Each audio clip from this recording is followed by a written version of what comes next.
की ओर से आप सभी को कुंभ मेले की खूब खूब शुभकामनाएं देते हुए बहुत ही महत्वपूर्ण जानकारी हम आपको दे रहे हैं। बहुत से देश विदेश से लोग यहाँ पर पहुंचे हुए हैं कुंभ स्नान के लिए। कुंभ स्नान के पश्चात वो अपने घर यहाँ का जो जल है, जो तीर्थ है, वो साथ में ले जाना चाहते हैं।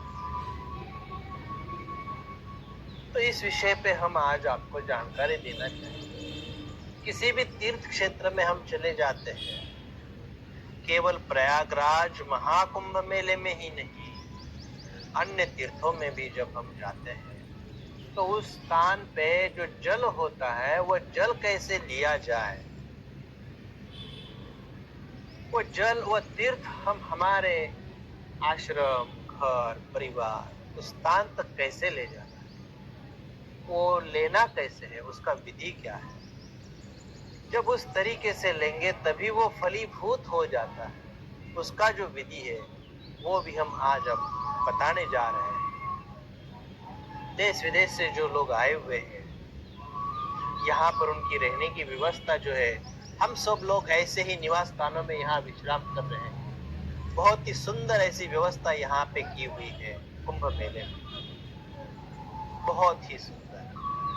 हम जिस स्थान पे खड़े हैं ये सेक्टर 25 टेंट सिटी नाम से जानी जा रही है, और इसी सेक्टर 25 में हम लोग बहुत दिनों से विश्राम किए, निवास किया और इस संगम स्थान पे इसका लाभ लिया। और अब हमारा यहाँ से विदाई का समय आ चुका है। तो विदाई के समय पे हम लोग इस जल को, इस तीर्थ को हम ले जाना चाहते हैं। तो इसे हम कैसे ले जाएंगे, तो वो हमारे समझ में आ गया कि जिस प्रकार हम इसको प्राप्त करें, वो जानकारी हम अन्य लोगों तक इसको पहुंचाएं।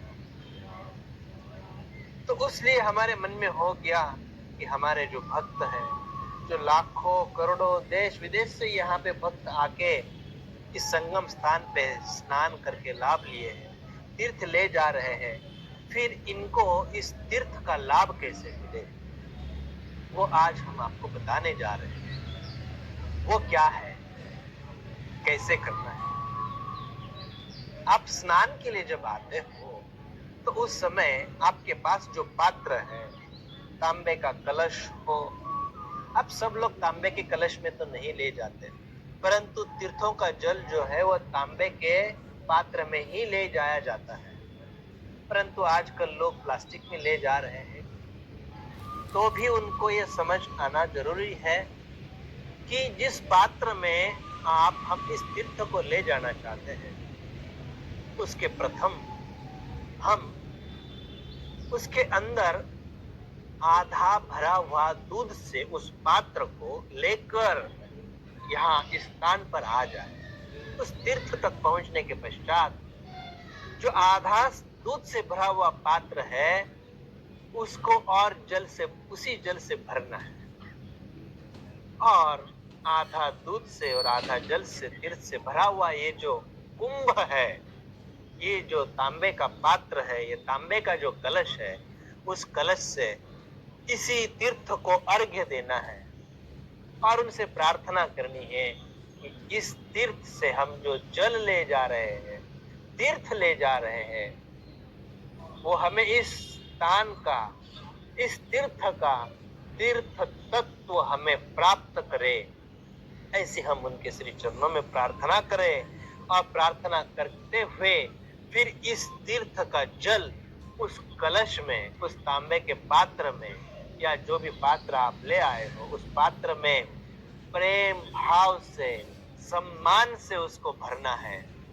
और उसको भरने के पश्चात फिर आप उस जल को गाड़ी में, साधन में, जहां कहां ले जा रहे हो, वो लोग आजकल क्या कर रहे हैं, डिक्की में रख रहे हैं, पीछे सीट के नीचे रख रहे हैं, कोई पैरों के पास में रखते हुए जा रहा है।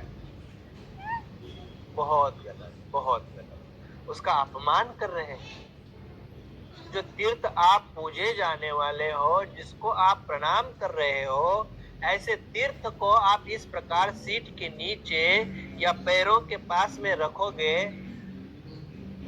बहुत ही कठिन परिस्थिति। इस ज्ञान को जितना ज्यादा से ज्यादा फैला सकते हो फैलाइए, ज्यादा से ज्यादा लोगों तक इसको पहुंचाइए। कोई भी तीर्थ का इस प्रकार अपमान नहीं किया जाता, अवमान नहीं किया जाता। आप पुण्य तो बाद में कमाएंगे, परंतु उसका अपमान के भागीदारी तो मत बनो।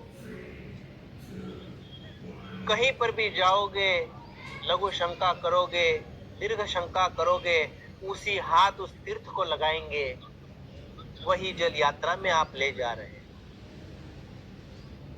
थोड़ी समझदारी रखिए। तो कृपया इस तीर्थ का अपमान न करिए। साथ में हम आपको और एक जानकारी विशेष कर देने जा